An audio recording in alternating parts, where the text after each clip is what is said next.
Section formula का next concept है collinear points. ठीक है, इसको स्टार्ट करने से पहले एक चीज़ और मैं बता दूं कि लास्ट क्वेश्चन जो अभी मैंने किया जिसमें मैंने थर्ड वर्टेक्स निकाला है उसका आंसर तो सही निकाला है मैंने 10-2, लेकिन लिखते समय शायद मैंने गड़बड़ी कर दिया, याद नहीं मुझे, लेकिन शायद मैंने 10-2 की जगह पे 10-3 लिख दिया होगा। तो आंसर सही है, तुम देख लेना उसको। ठीक है, अब यहाँ पर हम लोग को show by section formula that the points 3-2, 5-2 and 8-8 are collinear.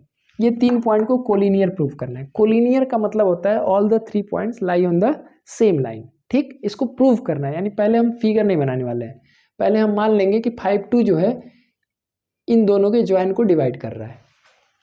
Let the point 5-2 divides the join of 3-2 and 8-8 in the ratio k:1। ठीक है, मान लेते हैं तो x1 y1 क्या हो जाएगा, x1 इसका कोऑर्डिनेट हो जाएगा यानी 3y1 = -2, x2 क्या होगा, इसका कोऑर्डिनेट है 8, y2 भी क्या होगा 8, और xy क्या होगा, x होगा आपका 5, y होगा 2। करना कुछ नहीं है, आपको एक बार सेक्शन फार्मूला लगाना है x के लिए, एक बार y के लिए। दोनों में अगर रेशियो ऑफ डिवीजन सेम आ गया तो इसका मतलब हमारा जो कॉन्सेप्ट है वो प्रूव हो गया। यहाँ पर रेशियो ऑफ डिवीजन यानी m1/m2 का वैल्यू क्या माना गया, k/1। ठीक है, अप्लाइंग सेक्शन फार्मूला।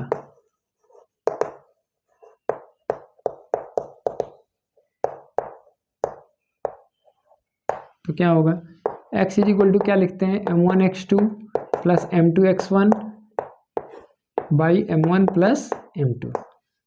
x का वैल्यू रखो, 5 = क्या होगा, m1 यानी k × 8 + 1 × 3 अपॉन k + 1। ये मल्टीप्लाई हो जाएगा, 5 × k + 1 = 8k + 3। तो ये हो गया 5k + 5 = 8k + 3। देखो 5k वाला टर्म राइट साइड में ले जाओ, 3 वाले को लेफ्ट साइड में लाओ। 5 - 3 = 8k - 5k। क्या हो गया ये, 2 = हो गया 3k। तो k का वैल्यू क्या आया, 3/2। देखो मैं ऐसे लिख दूँ, कई बच्चे समझ ही नहीं पाते हैं। 2/3 = k, मतलब k का वैल्यू क्या आया, 2/3। Therefore m1/m2 = हो जाएगा k/1 = 2/3 अपॉन 1 = 2/3।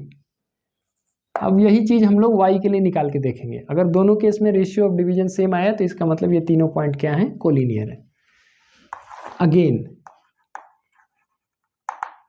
y = क्या होगा, m1y2 + m2y1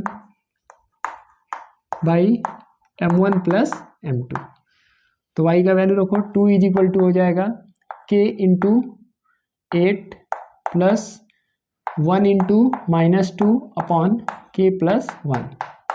मल्टीप्लाई हो गया ये, 2 × k + 1 = 8k - 2। ये हो गया 2k + 2 = 8k - 2। -2 इधर आएगा, +2 हो जाएगा, यानी 2 + 2 और 2k उधर जाएगा, घट जाएगा, 8k - 2k। क्या हो गया, 4 = 6k, 4/6 = k, और k = क्या हो गया, 2/3। और k = 2/3 है तो इसका मतलब m1/m2 का वैल्यू भी क्या आएगा, 2/3। अब यहाँ कुछ नहीं करना है, बस लास्ट में तुमको लिख देना है, since the ratio of division is same for both the coordinates of point 5-2, therefore we can say that all the 3 points are collinear. बस ये स्टेटमेंट तुमको लिख देना है। समझ में आ गया होगा, तुमने एक बार x का कोऑर्डिनेट रख करके प्रूफ किया या वैल्यू पता किया रेशियो ऑफ डिवीजन, फिर y के लिए पता किया, दोनों वैल्यू सेम आ गया, इसके लिए हम कह सकते हैं कि ये तीनों पॉइंट क्या हैं, कोलिनियर है। ठीक है, ओके। अब नेक्स्ट क्वेश्चन करते हैं। नेक्स्ट है, find the value of p for which the points this are collinear. अब यहाँ कोलिनियर बोल दिया गया है, ठीक है, प्रूव नहीं करना है, ये कोलिनियर है, पी का वैल्यू निकालना है। तो कॉन्सेप्ट वही होगा, पहले 1 लेकर के आप रेशियो निकालिए और फिर पी लेकर के रेशियो निकालिए, दोनों को इक्वलाइज कर दीजिए, बस पी का वैल्यू पता चल जाएगा। तो लिखेंगे for collinear points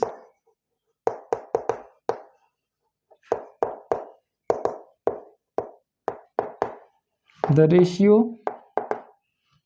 of division for both the coordinates are same. Let 1p divides the join of -5 1 and 4 - 2 in the ratio k:1। लिखना पड़ता है भाई क्योंकि इसमें नंबर होता है। तो x1 का वैल्यू क्या हो गया -5, y1 क्या हो जाएगा 1, x2 क्या हो जाएगा 4, y2 क्या हो जाएगा -2, और x का वैल्यू क्या मानना क्या है, दिया है, और y का वैल्यू क्या है p, using section formula.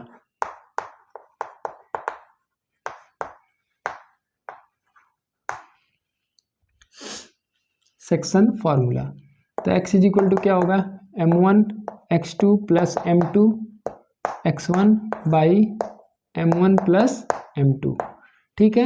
Ratio of division हम लोग नहीं लिए हैं तो ले लेते हैं, m1 बाई m2 का वैल्यू मान लेते हैं k/1। तो x का वैल्यू रखो 1 इज इक्वल टू क्या होगा k इंटू x2 यानी 4 plus 1 into -5 upon k plus 1, multiply हो जाएगा 1 इंटू के plus 1 is equal to 4k -5, ये हो जाएगा k plus 1 is equal to 4k -5, ये -5 इधर आ जाएगा प्लस हो जाएगा, तो 5 + 1 हो गया, और 4k - k, ये हो गया 6 इज इक्वल टू 3k, तो 6/3 इज इक्वल टू हो गया k, यानी ये वैल्यू आ गया 2। देयरफॉर m1/m2 का वैल्यू आ गया k/1 यानी 2/1, ये m1:m2 का वैल्यू आ गया। अब इसी को आप अप्लाई कर दो y निकालने के लिए। Now y is equal to क्या लिखोगे m1y2 plus m2 y1 by m1 plus m2, तो y की वैल्यू रखो p, m1 की जगह क्या लिख दोगे 2, तो 2 इंटू y2 क्या है -2 प्लस m2 का वैल्यू क्या है 1 इंटू 1 अपॉन 2 प्लस 1, तो p का वैल्यू हो गया क्या -4 प्लस 1 अपॉन 3, तो p का वैल्यू हो गया -3/3, देयरफॉर p का वैल्यू आ गया -1। This is the answer. तो इस तरह से हम लोगों ने सेक्शन फार्मूला में कोलिनियर पॉइंट्स को भी प्रूफ कर दिया, ठीक है ना। Thank you.